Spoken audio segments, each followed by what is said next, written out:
Hello and welcome back to another episode of Beyond the To-Do List. I am your host, Erik Fisher, and today I am thrilled to share with you a conversation I had with Susan Drumm. She's the author of the groundbreaking book, The Leader's Playlist: Unleash the Power of Music and Neuroscience to Transform Your Leadership and Your Life. And in this conversation, Susan will share her insights on how leaders can use the right music to break free from patterns that have held them back and make meaningful changes in your life. She also guides us through the process of creating a personalized playlist that serves as a pattern interrupter to help us shift our emotional and thought patterns. So in this conversation, you're going to learn how music primes the brain for change and can help us create new pathways faster and easier.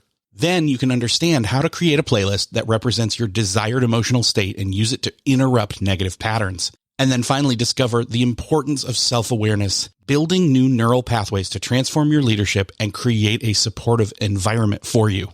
You know I love music. You know I love the power of music. I think you're going to love this episode with Susan Drumm.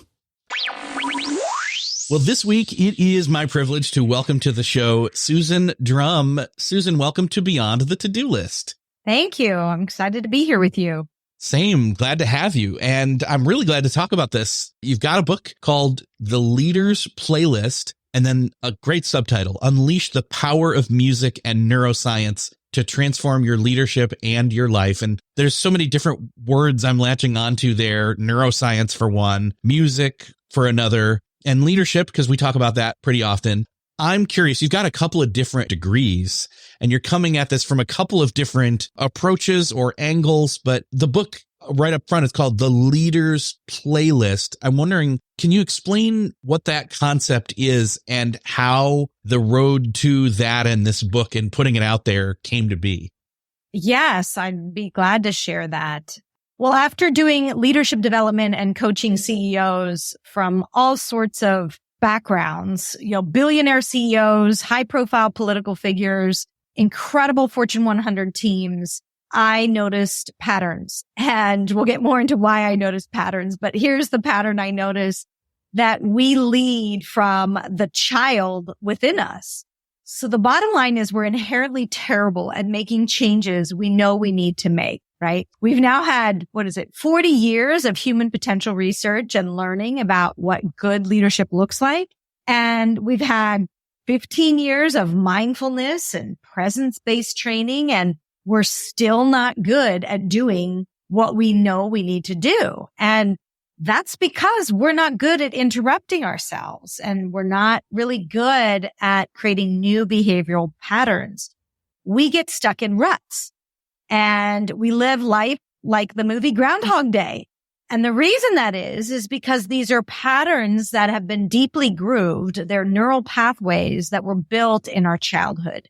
And so what I noticed about this is, everybody I think has a superpower. And I think my superpower is pattern recognition. It's really how I got into Harvard Law School and ultimately became this type of leadership coach and working with these incredible clients. And what I've noticed is I've been able to help them recognize and shift this playlist or pattern that's holding them back from thriving in their business. And why music? Well, okay, I have a master's in music and drama from the London Academy of Music and Dramatic Arts. But besides that, I've got a degree from Harvard Law School. I worked for Boston Consulting Group, and all of that I bring together and develop this process that harnesses music, both literally and figuratively, to become a better leader and a better human. That's great. Yeah. I was going to ask, okay, we're talking, for clarity's sake for the audience listening in, we're mentioning the word playlist. We're talking about music, but we're not just talking about it in the literal sense, but also in I was going with metaphorical sense, but also kind of the approach of using it as an example, in other words. So. Yeah. When I say playlist, you have a pattern, but also you can use music to interrupt that pattern, and you can use music to accelerate the kind of change that you want to make. So it all fits together. What I'm really suggesting is when you change your playlist, you change your life. And now I'm sure you'll ask, well, why music? What does music have to do with it?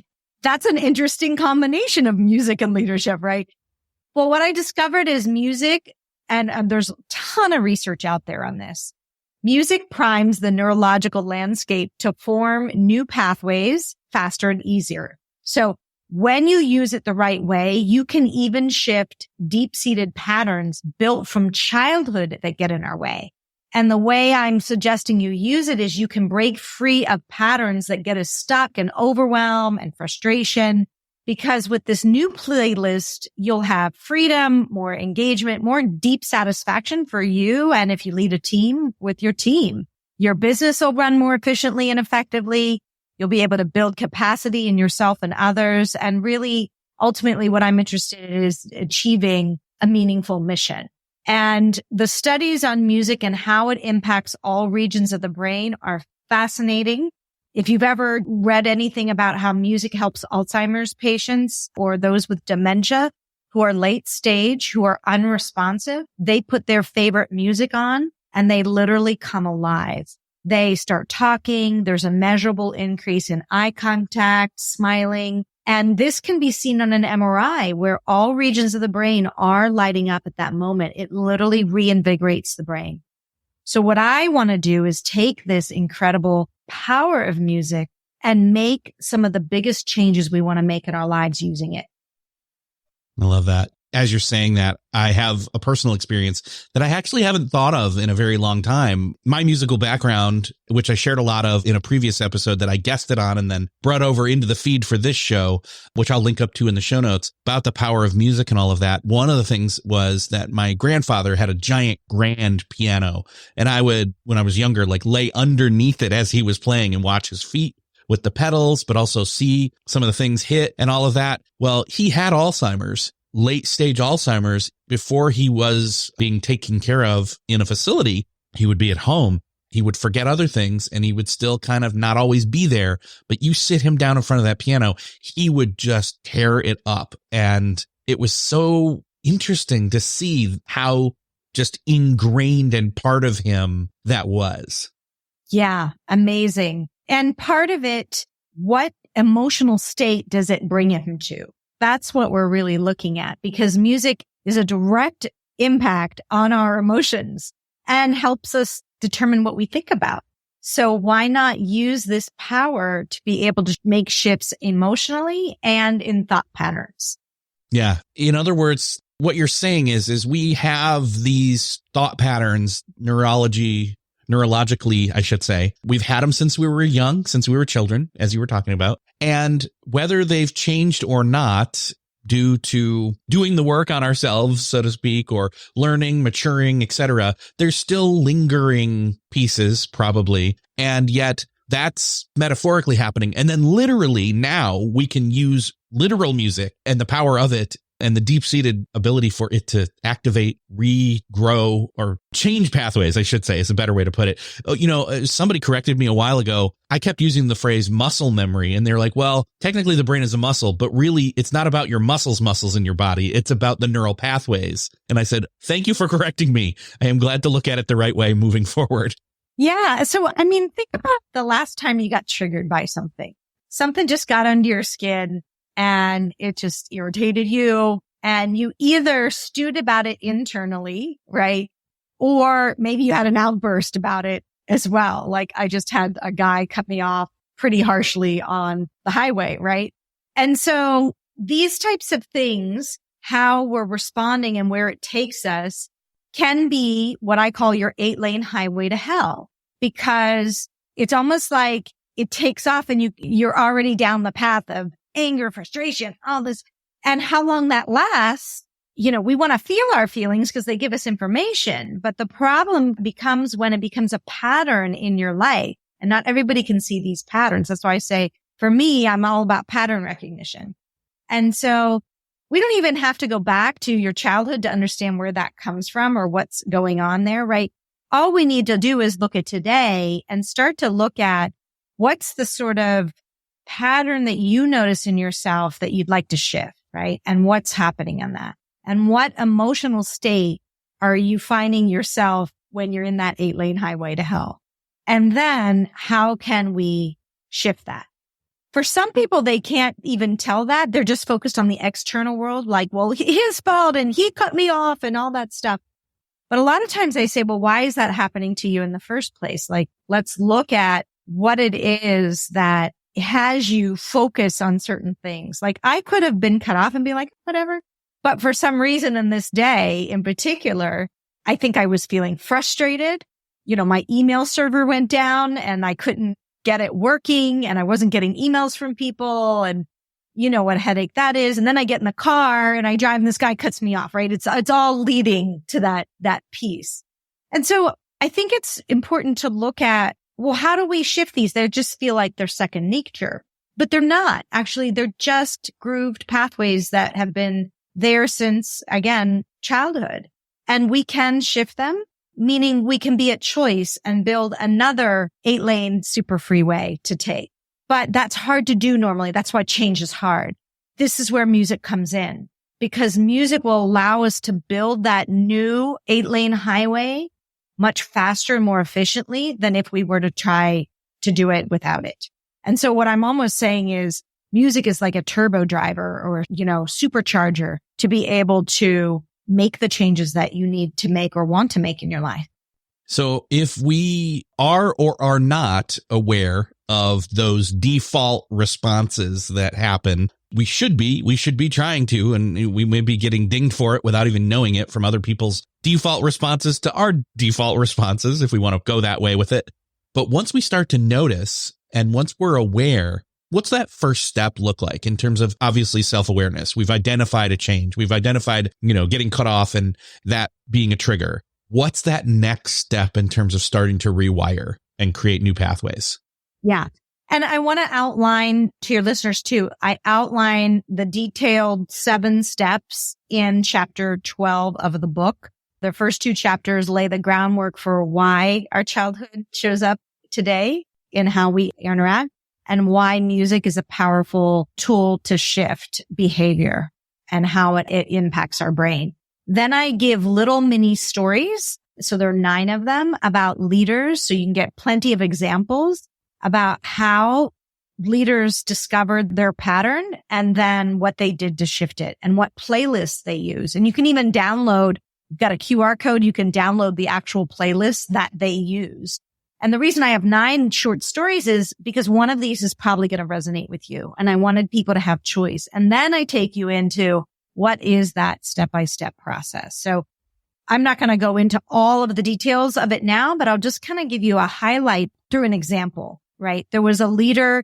She was a chief marketing officer for a biotech company, and she kept getting some feedback that she was a little too insistent about inserting herself into key meetings and would get upset when she wasn't copied on certain emails. And that showed up in her 360 feedback. And, they're like, we can't keep her informed about every little thing. And to her point, she's like, but I'm head of marketing. And for me to be able to do my job, I need to know that. Well, that's where we point to but they need to change, right? It's not me. They need to change. Well, we don't have any power over them changing. All we have power over is you changing. So let's see what we can do for that. So I had her look at what was the emotion. This is sort of the first step. First is recognize that there might be a pattern that you want to shift. And I call it, you get a belly full of something like, I don't want to have this experience anymore. The second step is to really understand when these types of things are happening, your own 8-lane highway to hell. What are you feeling in that moment?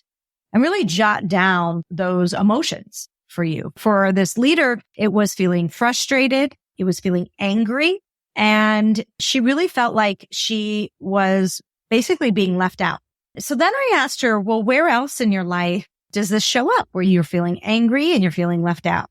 She said, well, when my ex-husband now takes the kids to the family retreat that I used to go to and I don't get to go to on the lake house anymore.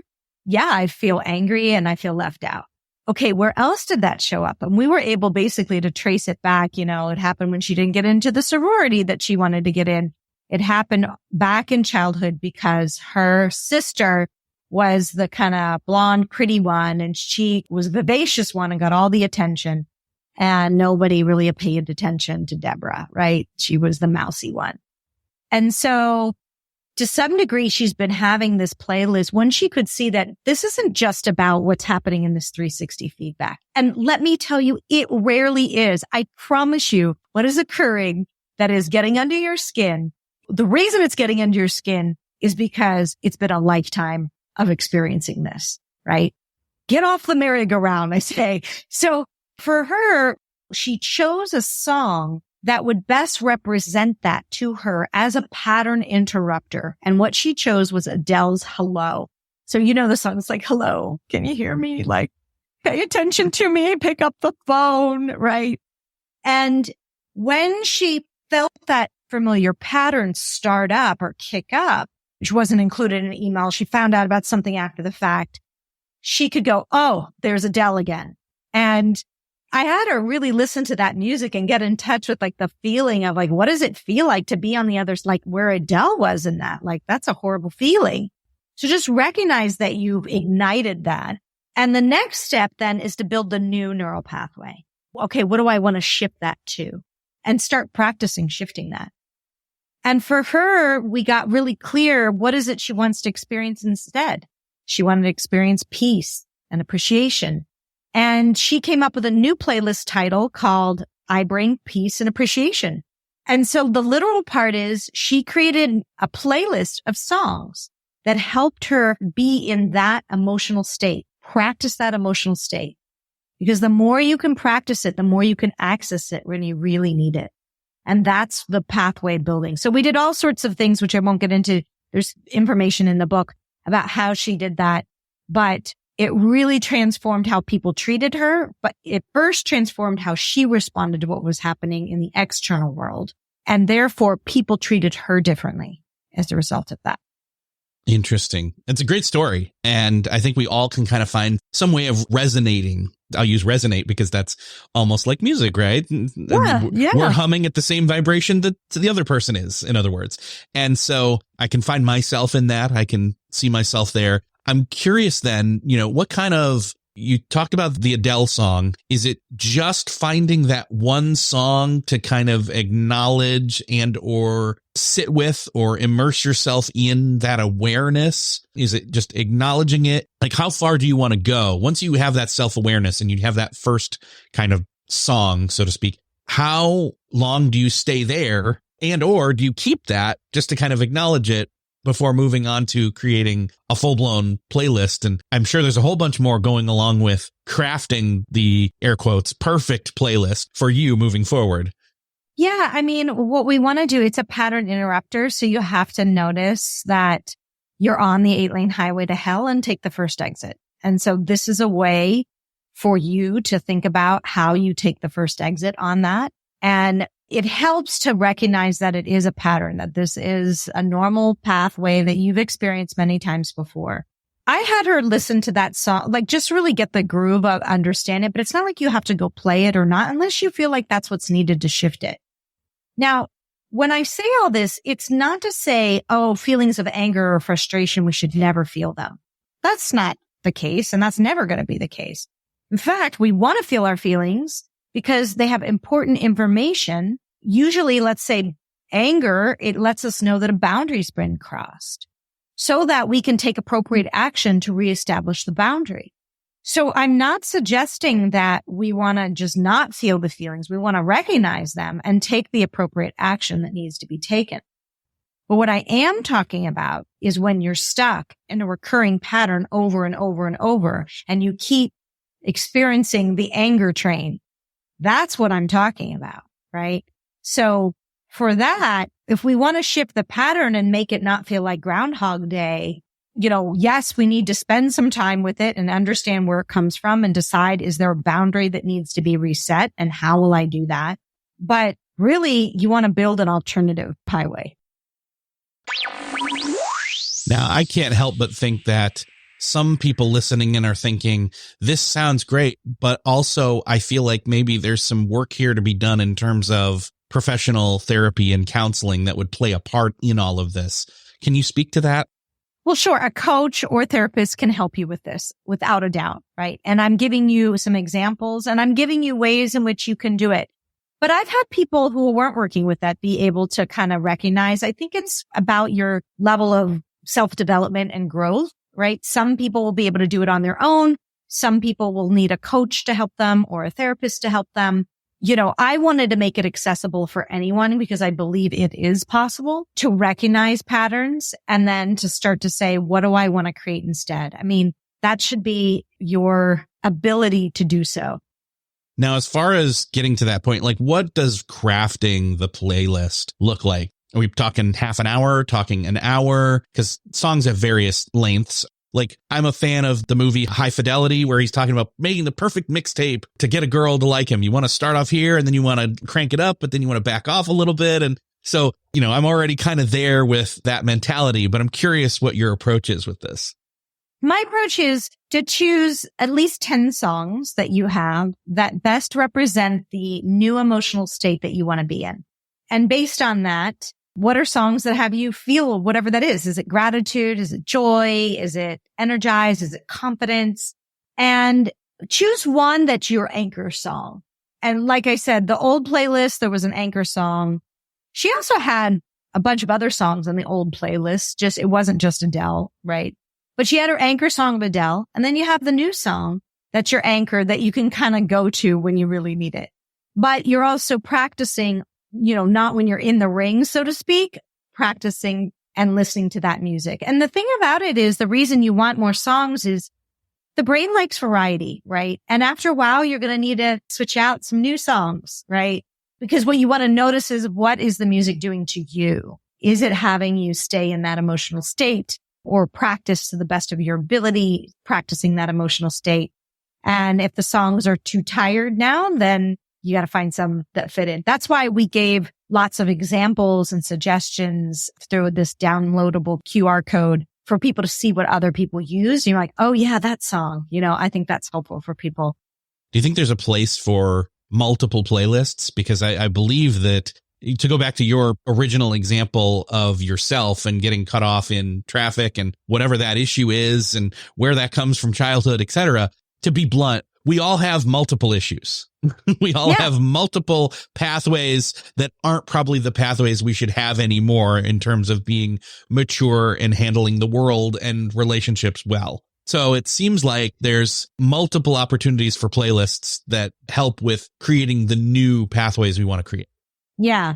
Look, my view is change is hard enough. Choose one to start with and just focus on that. And once you've mastered that, then you can go on and create a new one. So I can give you an example of how I've done this since I've been doing this for a while in my own life.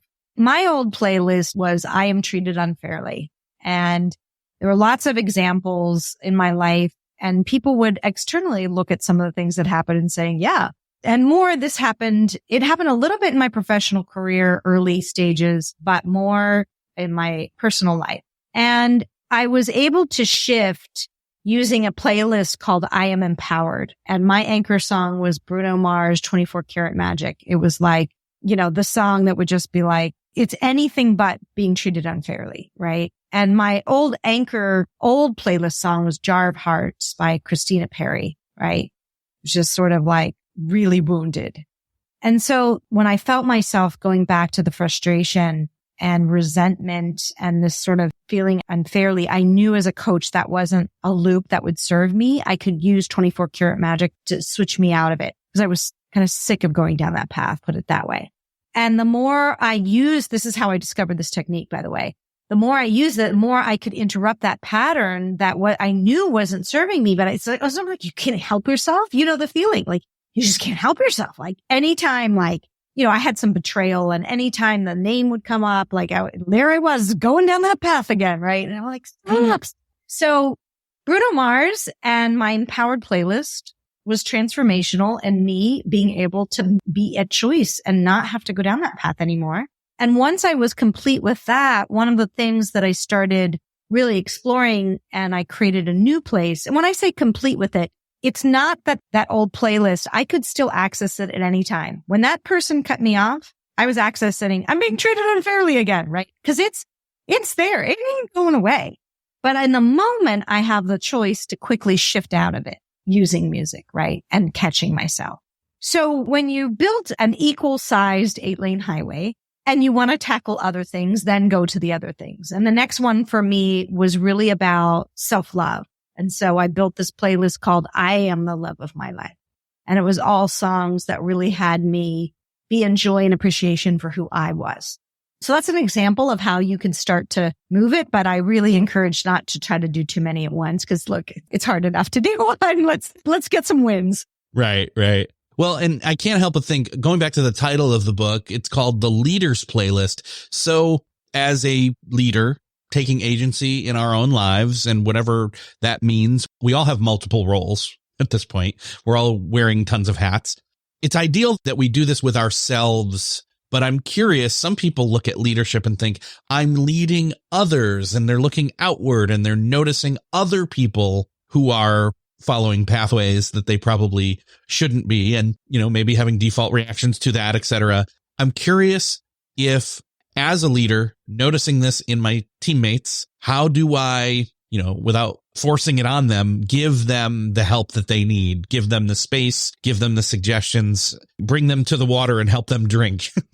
By first doing your own work, honestly. I mean, think about the dog whisperer, or if you've ever heard of equine therapy, where you literally go in the ring and you, by your energy, are able to shift the horse's energy. You, by your energy, as you saw Caesar, he could shift that dog's energy. We're no different. We're also being human beings like that.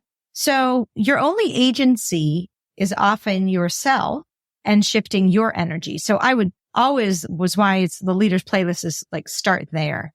And then there's lots of different things you can do. I mean, that's why I'm in the field of leadership development. So it's, how do you coach others? How do you use powerful questions? How do you delegate more effectively? How do you inspire? Those are all different workshops and modules that we offer. But this is a place where the leader needs to do their own work. I think others are probably thinking, okay, this is a productivity podcast and, we measure things and we get to certain benchmarks. I'm curious if you probably had people who said, how much is enough? How do I know I've, quote, gotten there or healed enough or whatever you want to call it? I mean, you gave the example. It never really fully goes away. What's an arrival point, so to speak, for us? It's going to be different for everybody, probably, right? Yeah, for sure. I mean, we never arrive. We're always a work in progress, right? I love this phrase. You'll never get it done and you'll never, at the end of the day, it's what's the next level of growth. But to answer your question, what was the new place you wanted to feel? Like, for instance, in Deborah, she wanted to feel more peace and appreciation. Is she feeling that more often in her life? Are you feeling more joy? Are you feeling less frustration?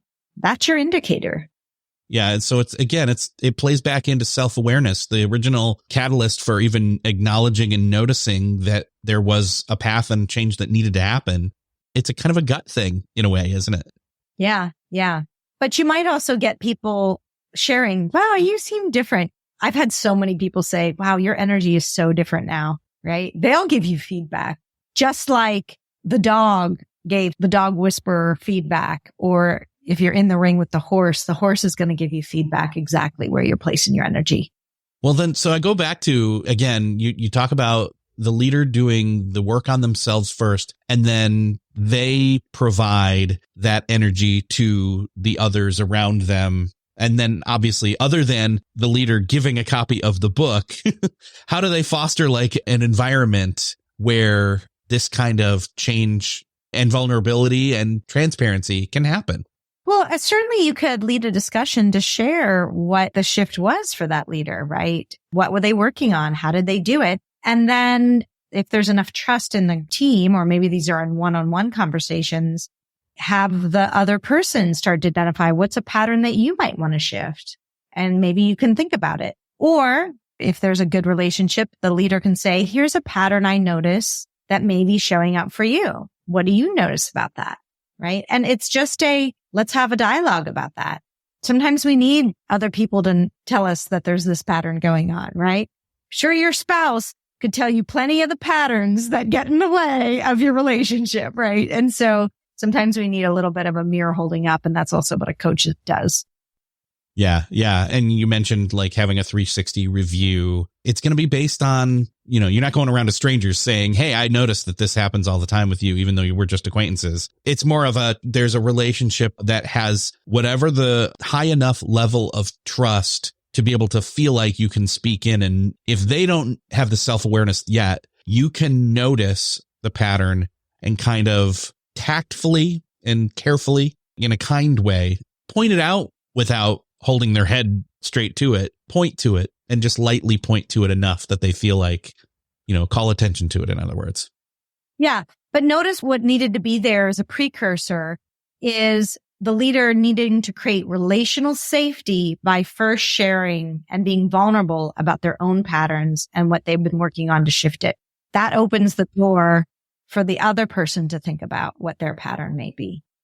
So leading by example, another great attribute of a leader. Exactly. That's another pathway. Look, we all see the patterns that everyone else is doing, right? We do. I'm sure any leader right now could tell, like, oh, he needs to shift this and he needs to shift this. And what I say is you've got to start with you, because you won't be able to be powerful in helping the other person see those patterns without you first walking the talk. Yeah.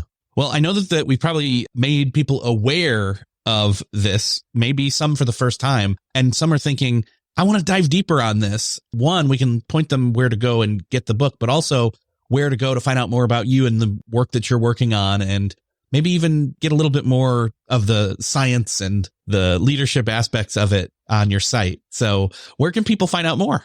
Yeah, they can just go to susandrumm.com. It's SUSANDRUMM.com.